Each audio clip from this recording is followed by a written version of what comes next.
ಕೊರಟಗೆರೆ ಪಟ್ಟಣದ ತಾಲೂಕು ಆಡಳಿತ ಕಚೇರಿಯಲ್ಲಿ ಸವಿತಾ ಸಮಾಜದ ಸವಿತಾ ಮಹರ್ಷಿಯವರ ಜಯಂತಿಯನ್ನು ಆಚರಿಸಲಾಯಿತು.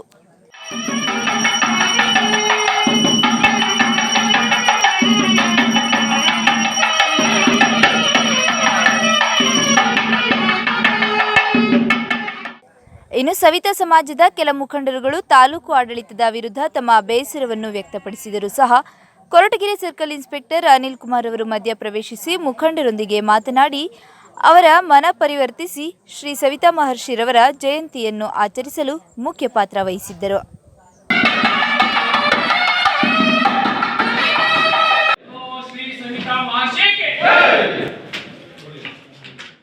ಇವತ್ತು ಜಯಂತಿನ ನಾವು ಆಚರಿಸ್ತಾ ಇದ್ದೀವಿ. ಅದು ಇವತ್ತು ಸೂರ್ಯ ಪಥ ಅಂತ ಅಂದರೆ ನಾಳೆ ರಥಸಪ್ತಮಿ ಬರುತ್ತೆ. ಇವತ್ತು ಸೂರ್ಯ ಪಥ ಇದೆ, ಆ ದಿವಸ ನಾವು ಆಚರಿಸ್ತಾ ಇದ್ದೀವಿ.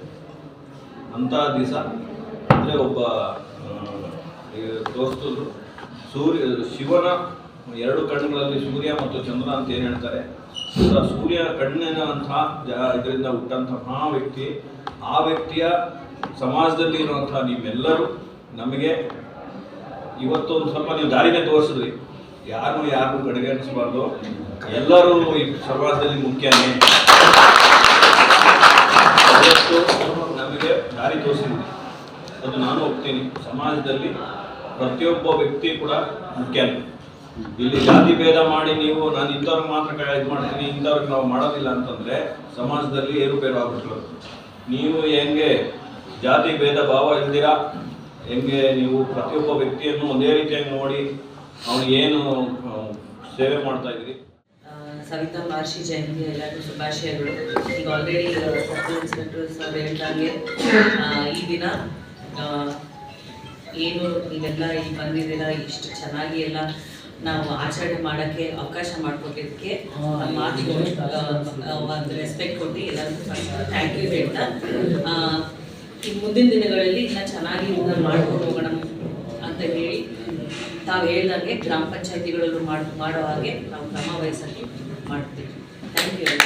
ಸವಿತಾ ಮಹರ್ಷಿ ಬಗ್ಗೆ ಒಂದು ಸವಿಸ್ತರವಾಗಿ ಒಂದು ಸ್ವಲ್ಪ ಮಾತನ್ನು ಹೇಳೋದಕ್ಕೆ, ಸವಿತಾ ಮಹರ್ಷಿ ದೇವತೆಗಳ ಆಯುಷ್ ಕರ್ಮ ಸೇವೆ ಮಾಡುತ್ತಿದ್ದರು ಎಂದು ಕಾಶಿ ಕ್ಷೇತ್ರದಲ್ಲಿ ದೊರೆತ ಗ್ರಂಥದಲ್ಲಿ ಉಲ್ಲೇಖಿಸಿದೆ. ಈ ದೇಶದಲ್ಲಿ ನಾನಾ ಹೆಸರುಗಳಿಂದ ಕರೆಯುವ ಸವಿತಾ ಸಮಾಜದ ಮೂಲ ಪುರುಷ ಸವಿತಾ ಮಹರ್ಷಿ ಎಂದು ಗ್ರಂಥಗಳಿಂದ ತಿಳಿದುಬರುತ್ತದೆ. ಹಾಗೆ ಬ್ರಹ್ಮದೇವ, ಶಿವ ಮತ್ತು ವಿಷ್ಣು ದೇವರ ಜೊತೆ ಯಜ್ಞ ಯಾಗಾದಿಗಳನ್ನು ಮಾಡುವ ಸಂದರ್ಭದಲ್ಲಿ ಶಿವನಿಗೆ ಅಗ್ನಿಸ್ಪರ್ಶವಾಗಿ ಗಡ್ಡ ಮತ್ತು ಮೀಸೆ ಸುಟ್ಟೋಗುತ್ತೆ. ಆ ಸಂದರ್ಭದಲ್ಲಿ ಅಲ್ಲೇ ಪಕ್ಕದಲ್ಲಿದ್ದಂಥ ಪಾರ್ವತಿ ದೇವಿ